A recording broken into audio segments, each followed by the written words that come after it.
आज म तपाईहरुलाई यो B.Ed सेकेन्ड इयरको एकाडेमिक राइटिङ इंग्लिश सब्जेक्टको चाहिँ आज म तपाईहरुलाई क्वेशनहरुको म तपाईहरुलाई सल्भ गरिएको क्वेशनहरुलाई म तपाईहरुलाई आज म शेयर गर्ने छु।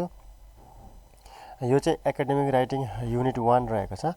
युनिट 4 सम्म चाहिँ तपाईहरुले पढ्नु पर्ने हुन्छ एकाडेमिक राइटिङमा चाहिँ। अनि यो एकाडेमिक राइटिङ मा चाहिँ सोधेका क्वेशनहरु चाहिँ यहाँ तिनैकै क्वेशनहरुको म तपाईहरुलाई शेयर गर्नेछु। यसमा चाहिँ तपाईहरुलाई चाहिँ युनिट 1 बाट चाहिँ अहिलेसम्म मतलब एक्जाममा सोधेका क्वेशनहरु नै हुन् यिनीहरु। यहाँ तपाईहरु हेर्न सक्नुहुनेछ। यसमा चाहिँ तपाईहरुको निम्ति चाहिँ 36 वटा क्वेशनहरु चाहिँ रहेका छन्। यो क्वेशनहरुलाई तपाईले चाहिँ प्र्याक्टिस गर्नुपर्ने छ र यसैबाट तपाईलाई एक्जाममा सोधेका क्वेशनहरु पनि यिनीहरु नै हुन्। यिनै क्वेशनहरुको चाहिँ म तपाईहरुलाई आज सल्भ गरेको क्वेशनहरु चाहिँ म तपाईहरुलाई आज शेयर गर्ने छु। युनिट 1 चाहिँ यो रहेको छ एकाडेमिक राइटिङ। क्वेशन 1 मा चाहिँ रहेको छ what is academic writing, write some features of it. यहाँ तपाईहरु हेर्न सक्नुहुनेछ। In a layman's word academic writing refers to writing done for several reasons. Also, it has many different forms. A broad definition of academic writing is any writing done to fulfill a requirement of a college or university. Academic writing is also used for publication that is read by teachers and researchers or presented at conferences. A very broad definition of academic writing may include any writing assignment given in an academic setting. For example, books, book reports, translations, essays, research articles, conference papers, etc. Academic writing has some characteristics that are as follows. Formality. Academic writing is a formal writing which seems different from the other personal writing. It follows some procedures and there are no colloquial words or expressions. There are no colloquial words or expressions. यहाँ तपाईहरु हेर्न सक्नुहुनेछ। यो चाहिँ तपाईहरुको characteristics of academic राइटिङहरु रहेको छन्। यहाँनिर 6-7 वटा पोइन्टहरु कतिवटा रहेको छ। यो यहाँ छ। यसलाई चाहिँ तपाईले लिस्ट बनाएर चाहिँ त्यसलाई याद गर्नु होला। अनि त्यसो अर्को यहाँ रहेको छ। यो वर्डहरुलाई चाहिँ मैले चाहिँ यसरी हाइलाइट गरेको छु। यो वर्डहरुलाई चाहिँ तपाईले चाहिँ आफै सर्च गरेर चाहिँ यसको मिनिङ वर्डहरु चाहिँ पत्ता लगाउनु होला। लिस्ट बनाउनुस् अनि त्यसपछि त्यसको चाहिँ तपाईहरुले चाहिँ मिनिङ वर्ड चाहिँ खोज्नुस् हैन। अनि खोजेपछि सकेसम्म मेरो यो यसमा पनि के रे च्याटमा पनि तपाईहरुले चाहिँ मेसेजमा पनि तपाईहरुले चाहिँ के रे शेयर गर्न सक्नुहुन्छ यो। अनि 2 मा रहेको छ objectivity हो यो B.I.T.Y. It is not a haphazard writing. A writer has certain goal of writing because it narrowly or widely influences to the audience. It is written to improve in academic knowledge area or to expand the knowledge related to particular subject matter. अनि अर्को रहेको छ explicitness. Academic writing is explicit about the relationship in the text. It is explicit in its signposting of the organization of the ideas in the text. A writer should have the responsibility to make text clear to the readers how various parts are related. It is explicit in its acknowledgement of the sources of the ideas in the text.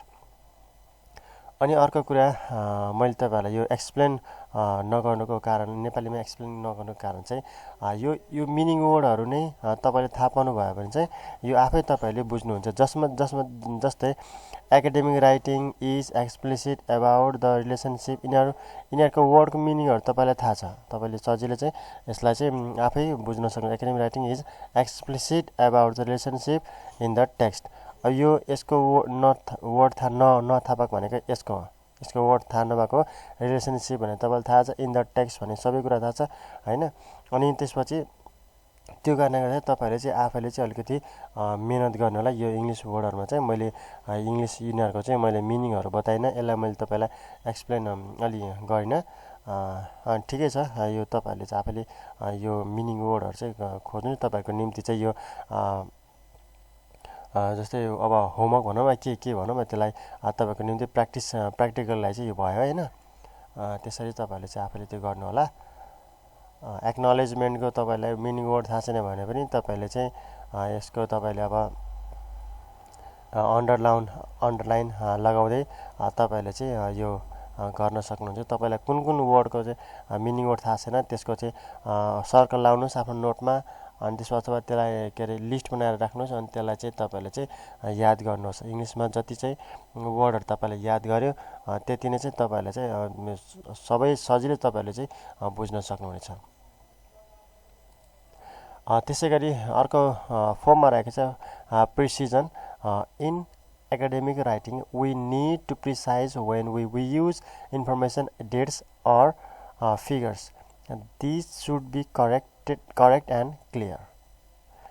Accuracy academic writing is a rather serious writing. It faces a great deal of readers.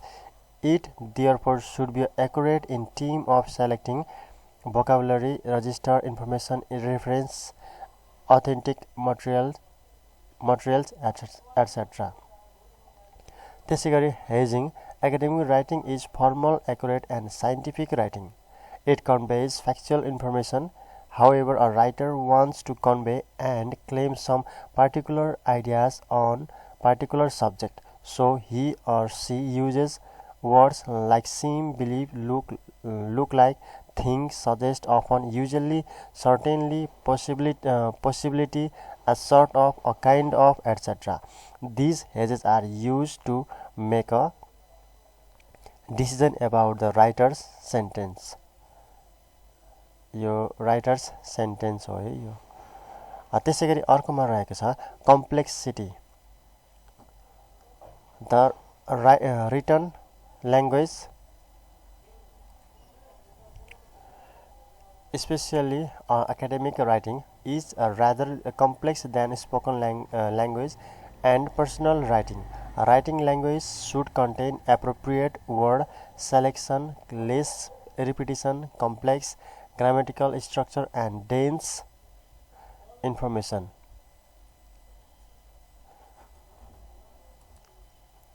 Information in a single sentence. Therefore, a writer uses cover, term, phrases, clauses, etc.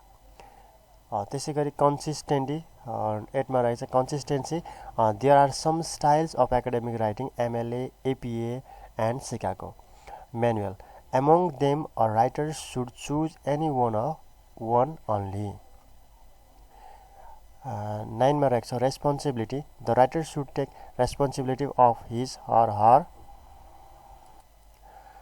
There must be old and new information from different sources. He or she must be responsible for demonstrating and understanding of and source of the text which are used. यो चाहिँ रहेको छ question number 1 को चाहिँ तपाईहरुलाई solve गरिएको question. यसलाई चाहिँ तपाईहरुले चाहिँ प्र्याक्टिस गर्न सक्नुहुनेछ आफ्नो नोट बनाउन सक्नुहुनेछ त्यसैगरी अब तपाईहरुलाई क्वेशन 2 मा लाने छु what is academic writing structure elaborate Every writing has its own shape and formats in the same way academic writing also has its framework, that is introduction part, a body part and conclusion part.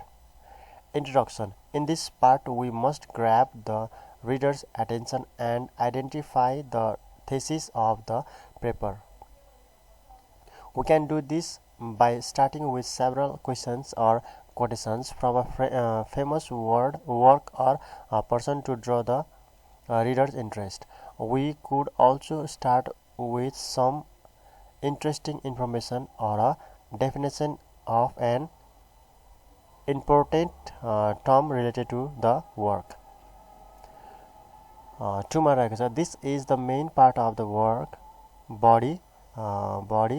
This is the main part of the work, and the paragraphs must be clearly written and be arranged in a logical order, like chronologically in order of importance. Each initial sentence links the preceding paragraph and the whole section flows smoothly. Conclusion. In the conclusion, a writer re-emphasizes the thesis and summarizes all the main points. The conclusion, consisting of one paragraph, shows the final conclusion to the reader. The paragraph in the body of the work needs to begin with a topic sentence, and all the sentences after that need to be coherent. This is established by repeating important words, using synonymy and substitution for the main subject, and using words that make a transition between sentences, like however, for example, or therefore, etc. The body of the work needs to have a paragraphs that are coherent, and just like sentences. The topic sentence of each paragraph should link the paragraph with the preceding one or the thesis statement. You link paragraph by repeating key words referring to ideas from the previous paragraph, and using transitional words and sentences. यो रहेको छ question number 2 को चाहिँ तपाईहरुलाई answer. त्यसैगरी अर्को तपाईले हेर्न सक्नुहुनेछ 3 नम्बरमा distinguish between academic writing and personal writing. Both on academic and personal writing have writer's view on particular subject with his or her stance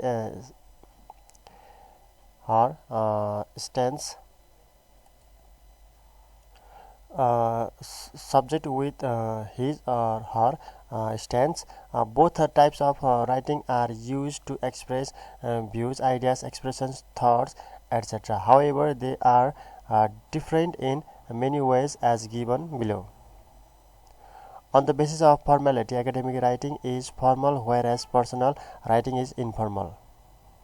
On the basis of reader, academic writing is written for academic student, like school textbook, guide, guest paper, journal articles, etc. But personal writing are written for private agents, relatives, and friends. On the basis of content, academic writing consists serious thought, but personal writing consists conventional thought. On the basis of style, academic writing has complex sentences that are not used in day-to-day communication, showing considerable variety in constructions. But in personal writing, writers use mostly simple and compound sentence joining conjunctions. 5 मा रहेको छ, on the basis of organization, academic writing is clear and well planned, but these are rarely seamed. In this academic writing, grammar is likely to be error-free with complete sentences, but in personal writing there may be errors and incomplete sentences. 7 मा रहेको छ, selected and graded vocabulary are used in academic writing, where short forms, idioms, and slangs are used in personal writing. Apart from these, many other distinctions could be found between them. Both of them have their own importance for human beings. These writings depend upon writer's view. Personal writing is also known as non-academic writing. त्यो रहेको छ question 3 को answer. अब म तपाईहरुलाई question 4 मा लानेछु। यहाँ तपाईहरु हेर्न सक्नुहुन्छ 4 मा what types of grammatical features are found in academic writing and non-academic writing. Academic writing and non-academic writing are purposely different. Academic writing is for academic institution or for academic students, so it is very serious and formal subject matter. When writer starts to write, he or she regards the topic or subject matter serious so that students could not be misguided by it. She or he pays more attention on vocabulary and grammar. But in personal writing, grammar is not taken so seriously. It does not mean that personal writing has no grammar at all. It has, but a bit different from academic writing. Some distinctions are shown as below. In academic writing, writers use full forms. For example, I would like to announce, I had, there are, I cannot, etc. But in non-academic writing, one uses short forms, contracted forms. For example, I would like, I would be, I would, there are, I can't, etc. The connectors like, however, moreover are used in academic writing, but only anyway are used in non-academic writing. The verbs usually are changed into nouns in academic writing, but pronouns are used in non-academic writing. In academic writing, normal agents are not focused, but agents are focused in non-academic writing. The writers do not use subjective and personal point of view in academic writing, but these are used in non-academic writing. त्यसै गरी रहेको छ formal vocabulary is preferred to use in academic writing and informal vocabulary is in non-academic writing. यो रहेको छ question 4 को चाहिँ answer. तपाईहरुलाई के भनेको छ भने what types of grammatical features, यो चाहिँ फिचर्स रहेको छ। ग्रामेटिकल मतलब ग्रामेटिकल फिचर्सहरु के हुन्छन् भनेर चाहिँ नन एकाडेमिक राइटिङ र एकाडेमिक राइटिङमा चाहिँ रहेको छ। त्यसै गरी म तपाईहरुलाई लानेछु क्वेशन 5 मा discuss the things that should be considered to being academic writing. Discuss the things that should be considered to begin academic writing. तपाईहरु हेर्न सक्नुहुन्छ every writing academic writing is written purposefully. A writer makes up target audience, purpose of writing and materials for factual information in his or her mind. These things are discussed as below in brief. Audience. Before writing an academic text, a writer should think who are the target readers. Who is the text for? What is audience level? How much they know about the topic? The writer should try to get the answer of these questions. A text or an academic paper is written according to target audience or readers. If the written material does not match with the audience level, the writing will be approved fruitless. त्यसै गरी रहेको छ 2 मा रहेको छ purpose of writing in an academic text needs to be specified. The writer should know what the text is going to be used for. The writing purpose could be report, journal or argument. Purpose of writing is the heart that is influenced by writer's target view or intention. 3 मा रहेको छ material.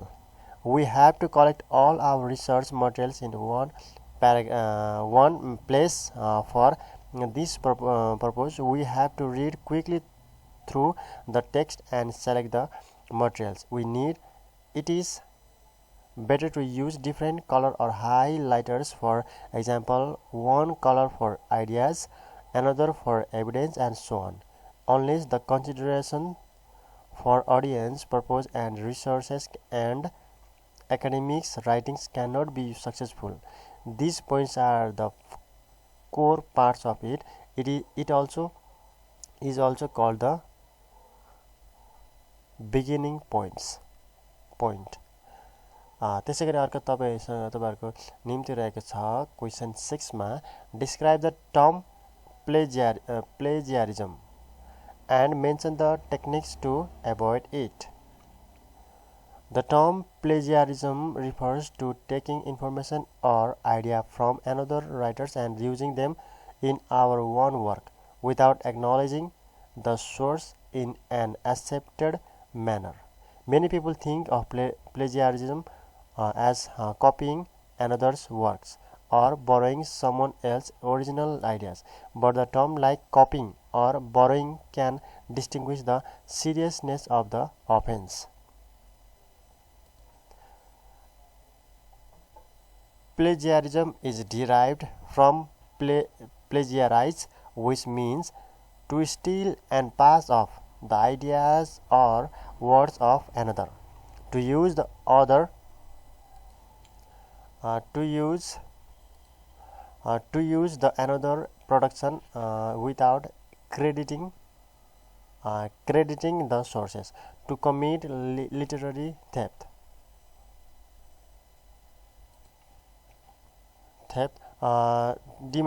To present as new and original ideas or product derived from an existing source. त्यसै गरी अब अर्को यो यसको conclusion रहेछ. In another words, plagiarism is an act of fraud. It involves both stealing someone else's work and using about after it afterward.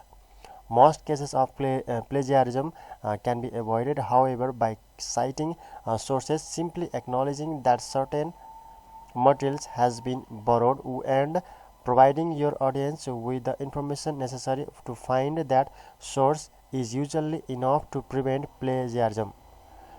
Plagiarism can be avoided in the ways if the writer becomes honest and widely accepted too. Become aware of the reasons plagiarism occurs, identify the different forms of plagiarism, integrate plagiarism prevention techniques in the nation, changing the cultural perspective and develop self-confidence, accept and respect the author's intellectuality, adopt paraphrasing technique instead of plagiarism, avoid following the quotations everyone is doing it, determine grade in thesis and research if it is happening so, etc. Apart from these minor techniques, the following techniques can be adopted to avoid plagiarism. Quoting others' work. Quotation is used in another writing to provide a support for an argument, to prove something with example, in introduce the authority of a point of view. While a writer draws some information from other texts into one text, she or he puts these words exact the same under quotation mark.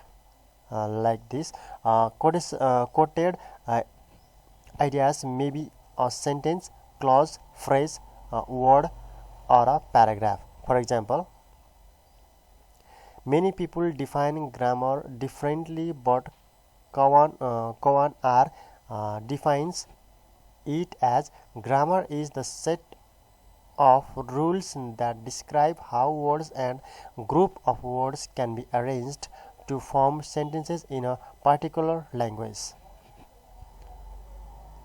त्यसै गरी रहेको छ creating citation. It is the way of telling to readers that material in the work has been taken from another writer's source. It gives necessary information to readers to find that source again, including information about the author, title of the work, the name and the location of the company that published the copy. In citation, there are two ways used: MLA format and APA format. These things have been discussed later in topic 3. Paraphrasing or summarizing.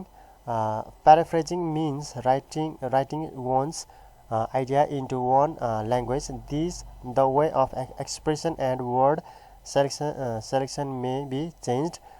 The same ideas are expressed differently. यो चाहिँ रहेको छ पोइन्टहरू. तपाईहरुले चाहिँ avoid यो कपिराइटलाई चाहिँ अथवा अर्को मटेरियल्सहरुलाई चाहिँ कपी गर्दाखेरि चाहिँ यो कुरालाई चाहिँ तपाईले युज गर्नुभयो भने चाहिँ हुन्छ. अनि त्यसपछि त्यो कुराहरु चाहिँ युज गर्नुपर्छ र यहाँ तपाईहरुलाई दिएको छ कतिपय कुराहरु किन चोर्नुहुन्न भनेर, मतलब अर्को मटेरियल किन कपी गर्नुहुन्न भनेर यो अलिअलि यसमा बताइएको छ. तपाईले बुझ्न सक्नुहुन्छ. यसलाई तपाईले याद गर्न सक्नुहुनेछ. यो चाहिँ 1 देखि 6 सम्म चाहिँ मैले तपाईहरुलाई आज क्वेशन 6 वटा क्वेशनहरुको मैले तपाईहरुलाई चाहिँ आज सल्भ क्वेशन बताए. यो तपाईहरुले चाहिँ तपाईले यसलाई प्र्याक्टिस गर्नु होला. यिनै क्वेशनहरु चाहिँ तपाईहरुलाई एक्जाममा सोधेका हुन्छन्. यिनै कुराहरु चाहिँ तपाईहरुले चाहिँ युनिट 1 मा बुझ्नु पर्ने हुन्छ. बाँकी रहेको अब यो 7 देखि चाहिँ अब अरु बाँकी रहेको क्वेशन एन्सरहरुलाई चाहिँ म तपाईहरुलाई म आउने समयमा म शेयर गर्नेछु. हुन्छ आजलाई यति नै. मैले तपाईहरुलाई यो 1 देखि 6 सम्म मात्र मैले तपाईहरुलाई सल्भ क्वेशनहरु म तपाईलाई बताए. यसलाई चाहिँ तपाईहरुले चाहिँ अलि बुझेर चाहिँ अलि पढेर एक दुई चोटी पढेर चाहिँ तपाईहरुले चाहिँ आफ्नो नोट बनाउन सक्नुहुनेछ र यसलाई नि तपाईहरुले चाहिँ प्र्याक्टिस गर्नु होला. हुन्छ आजलाई यति नै. आउने समयहरु म तपाईहरुलाई अन्य नोटहरु, अन्य क्वेशनहरु, अन्य सल्भ क्वेशनहरु, स्टडी मटेरियलहरु, आवश्यक कुराहरु म तपाईहरुलाई शेयर गर्ने नै छु. तबसम्म मेरो भिडियोलाई तपाईहरुले लाइक गरिदिनु होला. अनि मेरो भिडियोलाई तपाईको साथीहरुलाई पनि शेयर गरिदिनु होला. अनि मेरो च्यानललाई तपाईहरुले अहिलेसम्म सब्स्क्राइब गर्नुभएको छैन भने प्लिज मेरो च्यानललाई तपाईहरुले सब्स्क्राइब पनि गरिदिनु होला.